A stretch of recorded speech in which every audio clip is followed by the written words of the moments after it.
Nova Scotia.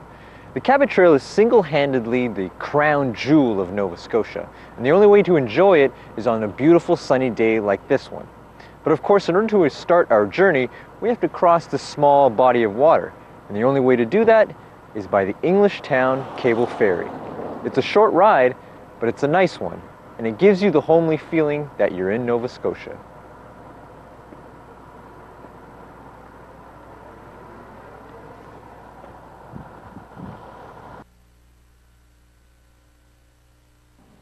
The journey to Cabot Trail's most populated and expressive run begins with a very unique travel method. On this ferry, whose task will be to course through a small distance on water to the next stop. The ferry, particularly the English town cable ferry, is a very busy transport all year.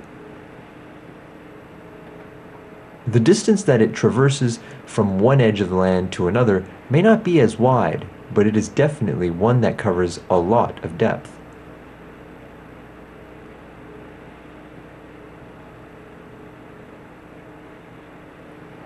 The ferry transports vehicles and, of course, many busy feet across the brief expanse of the sea lying between the two alluring pieces of land. Its main task is taking people on tour and business to the mainland, where they set foot on the part of the Cabot Trail that winds through Smoky Mountain.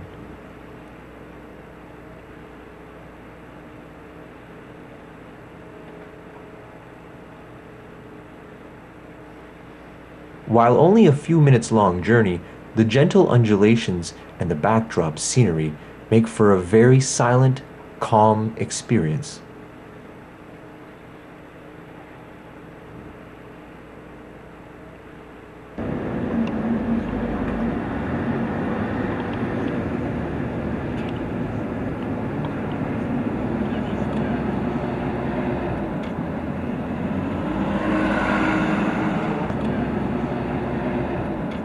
We've started our journey on the Cabot Trail, and we're in the midst of two mountains. One, Smoky Mountain, and the other one, Mackenzie Mountain.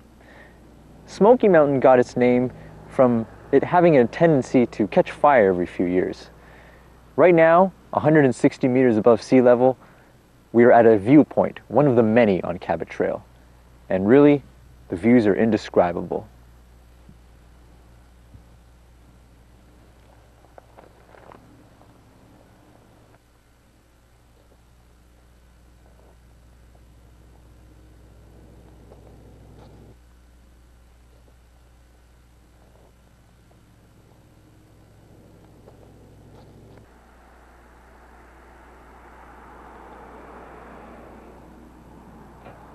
Saying the Cabot Trail is scenic is understating the quiet and tranquil magnificence.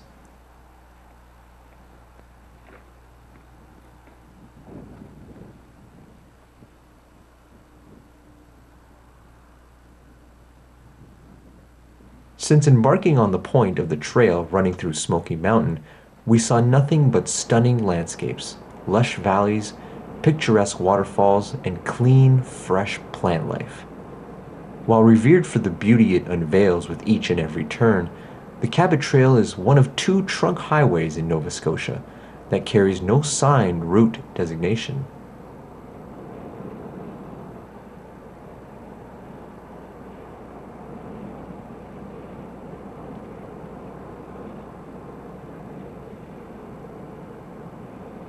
It is one of the chief roadways in Atlantic Canada, and very significant to the province of Nova Scotia. Due to its demographic situation, the Cabot Trail is frequented by visitors and people on business alike. Located on the tourist landmark Cape Breton Island, it calls Victoria and Inverness counties its immediate home, traversing in a loop of up to 300 kilometers, passing through the majestic beauty of Cape Breton Highlands.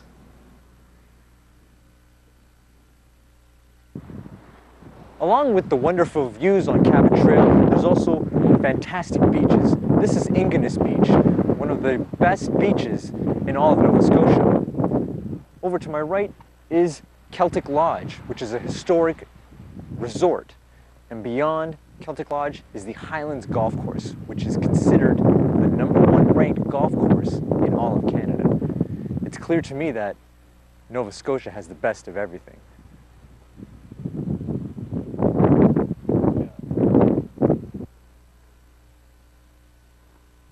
At first sight, Ingonish Beach may appear to be like any typical beach. However, its surrounding versatility is what separates it from conventional tourist landmarks. With the flowing surf of the mighty Atlantic Ocean touching its reclining sands, calm evening, and in the background, the rising cape and the welcoming Celtic Lodge, making the beach one of few uniquely situated tourist spots on Earth.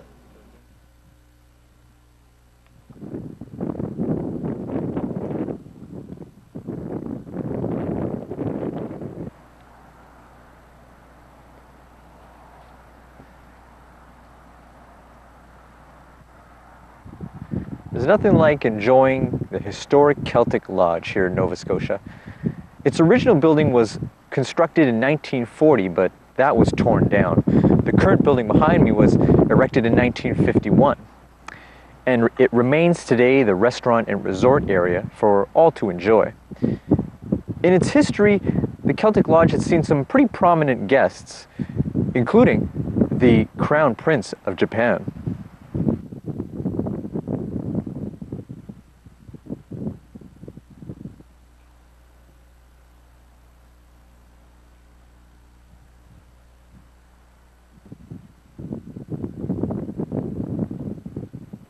The lodge is encompassed by the view of the Atlantic and the rising Cape Smoky, adding to the breathtaking brilliance of the spot. By any chance, if the locale is not enough to appease the most adventurous of minds, the amenities more than make up for it.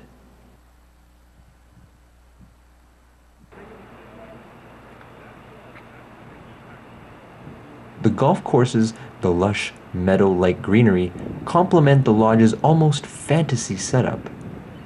Indeed, it affords every sense, every appreciative eye, the impression and feeling of a getaway that is both peaceful and affords the ideal recreational opportunities.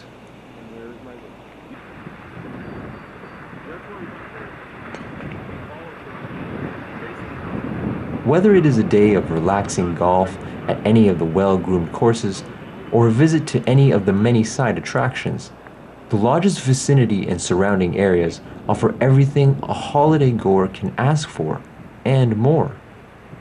For them, this luxury is very close to poetry in motion.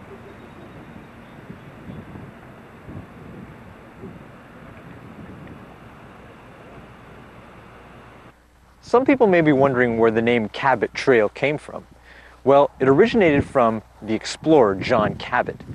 In 1497, he set sail from Bristol, England, and was looking for a western passage to Asia. Well, fortunately, North Cape Breton got in his way. But also, it was the result of him discovering North America. It's this memorial here that commemorates that important event in history.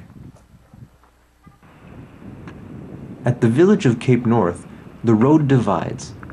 While Cabot Trail continues east, a second road veers to the north to Cabot's Landing Provincial Park. Here on this long sandy beach, at the foot of Sugarloaf Mountain, a monument commemorates John Cabot's arrival in North America.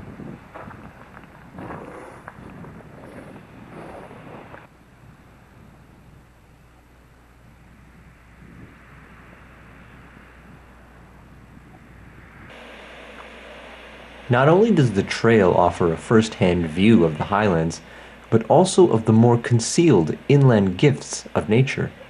This waterfall is only one of so many that are generously spread across the trail, replenishing both the plant and animal life, thereby sustaining a crucial balance and adding to the welcoming temperature climate that has become the trademark of this colorful landscape. The trail runs close to the ocean, as it winds through the land's many tapestries that also include breathtaking views of valleys and lakes, two of which are Marjorie River Valley and Bedore Lake.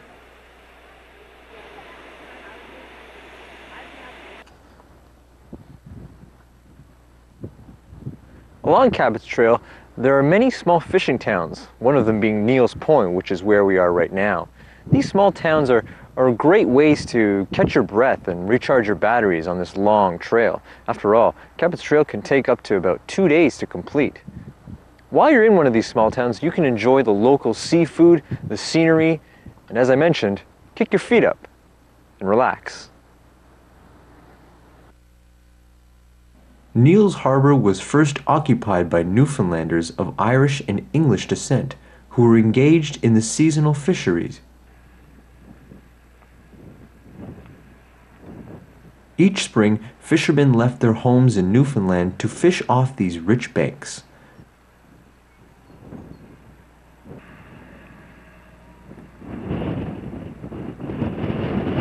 Eventually, they made a permanent move to the area, ferrying families and household goods across the Cabot Strait.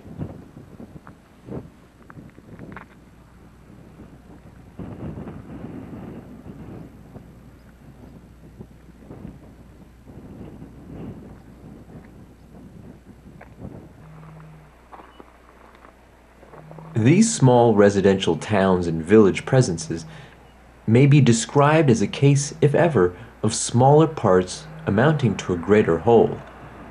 These may be small places and their visual image low-key and approach dated and traditional, but their significance both in terms of ecological and social, economic and demographic terms is appreciated by this illustrious, growing province.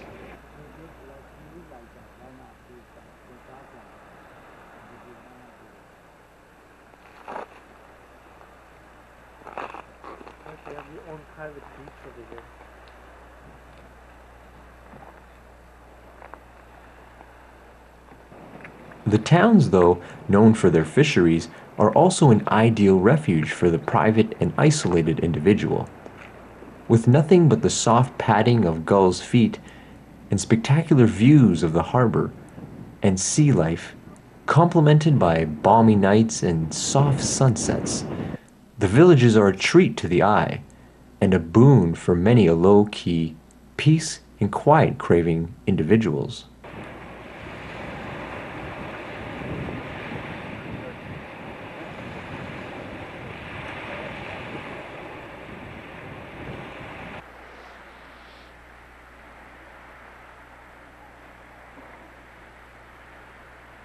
Another one of the small towns along the way, off the track of the Cabot Trail, is Meat Cove. You may be wondering, where can the name Meat Cove come from?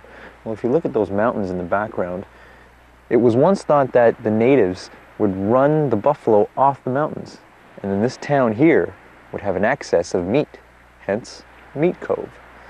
When people come here, they usually stop, and they stop for a while because of the views and the beach and the peacefulness. It's all here in Meat Cove. If you manage to stay for a little while, there's Meat Cove Lodge down at the end of the road. You can stay there in a peaceful, rustic, cottage-type setting. You can't help but stop for a while here in Meat Cove. You'd be surprised here in Meat Cove. The majority of people here are of Scottish descent. Mainly one family that has been here for 5 generations. Located in the federal electoral district of Sydney, Victoria, Meat Cove, though equipped with modern amenities, is still perceived as one of the old-fashioned villages. Although visually isolated, Meat Cove has had its share of visitors and tourists, some of which include US and Canadian residents who lived there for length at a time. True to its billing as a rural area, Meat Cove is approachable only by an unpaved path. At the end of the path, a silent community of no more than 150 folks inhabit the village.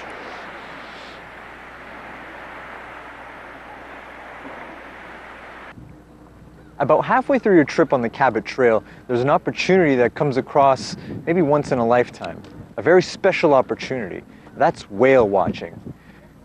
When you find the right spot, there are many companies to choose from, and what they'll do is they'll get you on one of these fishing boats and they'll take you out to the Atlantic Ocean. where you'll have the opportunity to look at a few different types of whales. They're hard to come by, but when you see them, you'll enjoy yourself. Two different types of whales that you might see might be minke whales or pilot whales.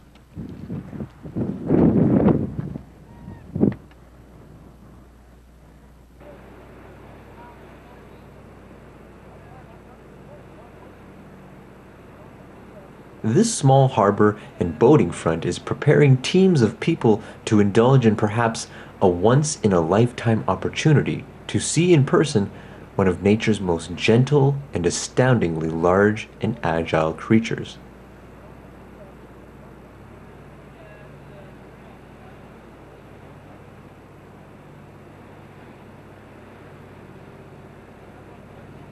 No one can refute the majesty and grace of these huge sea mammals. Scientifically categorized as cetaceans belonging to the family of dolphins and porpoises, whales have always been fascinating. Even those who have beheld their magnificence in person are awed, even when seeing them a second time. The deep waters of Cabot Trail's Pleasant Bay are an ideal frequented spot for these colossal seafaring mammals. This provides a golden opportunity to see whales when they appear in these waters. Although a regular visiting spot for at least 16 species of whales, the most well-known belong to the bigger family. Humpbacks, almost 16 meters long, are unique for this underbelly segmented design.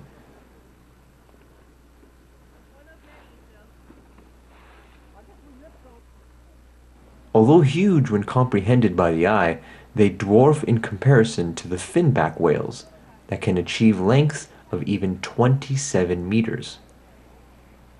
Readily overwhelming on television or in pictures, they are truly a sight to behold in Pleasant Bay.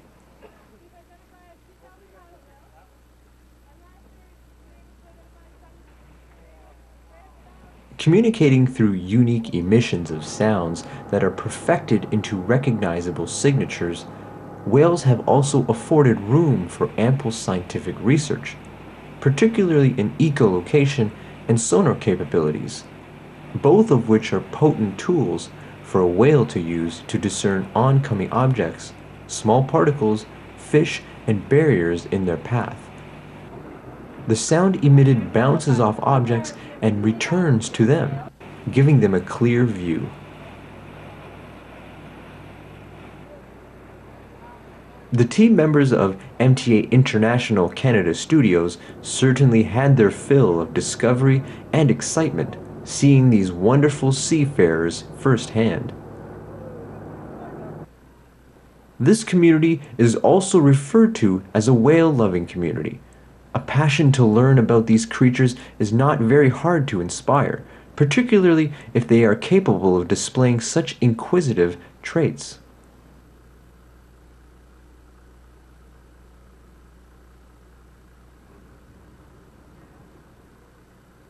This tour is over, but more than answer the questions, it seems many more have come up. They will have to be answered another day.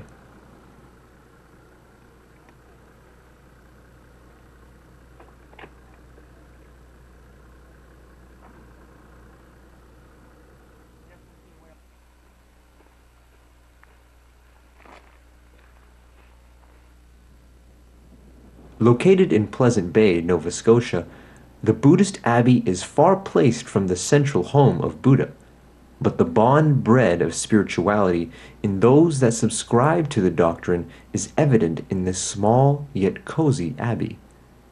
Founded in 1984 to preach the Buddhist faith, the abbey has been home to all visitors, Buddhist or not.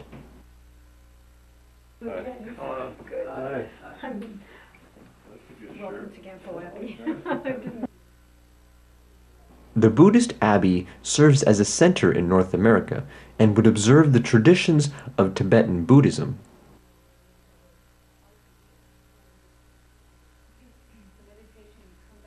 The abbey is associated with the Vajrahattu Buddhist Church of Canada also, providing the gateway for streamlining the teachings and traditions for those who are beginning to experience Tibetan Buddhism.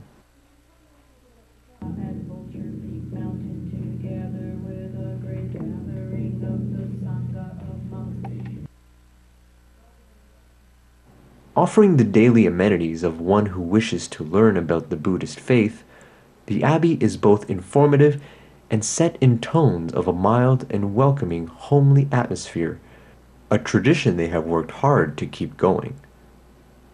Complete with a meditative floor space and traditional decorum and ornaments, the residents of the abbey have kept their hearts close to home.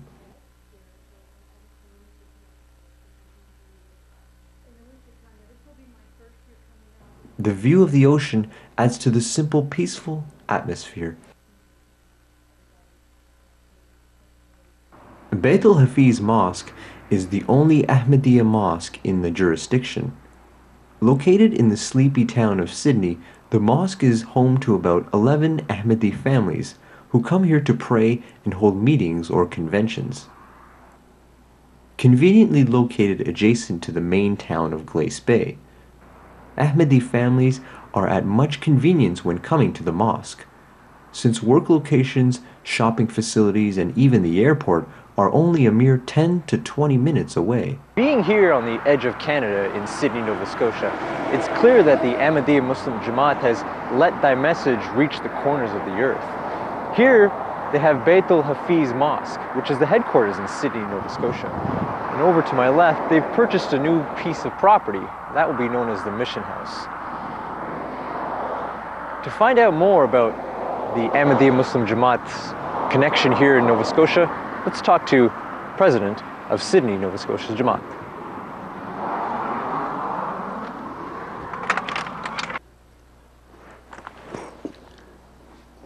Assalamu alaikum. How are you? That's good. Please.